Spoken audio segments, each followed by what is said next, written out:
Gising ka na pala. Ikaw pala. What's up, sir? Ano atin? Ikaw, basta. Ah, Okay lang. Okay lang po. okay ka lang? Okay lang, sir. Lasing na lasing ka kagabi ah. Hindi naman po. Hindi ba? Kainom lang ng konti. Parang masarap yung tulog. Ah, ganun ba? Basta kayo? Ako, okay naman. Medyo okay naman ang tulog ko. Ayos naman.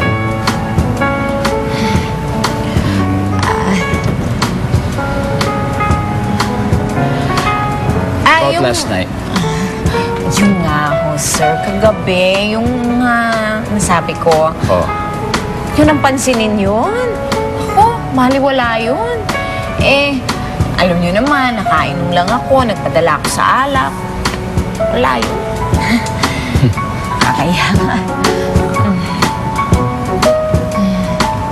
oh, sabi ko nga. Oo nga naman. Sabi ko nga. Basta friends pa rin tayo ah. Kaibigan pa rin tayo. Okay? Anytime na gusto mong bumalik sa kwarto, you're welcome. Okay? Sure ka? Okay. Okay, sir. Okay? Okay. Sige. Eh.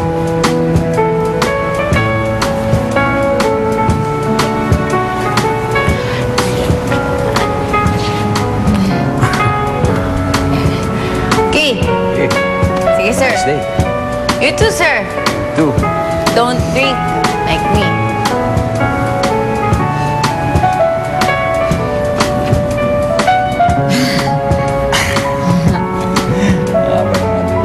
Sige. Okay. Yan lang. Sleep well. Again. You too. Okay.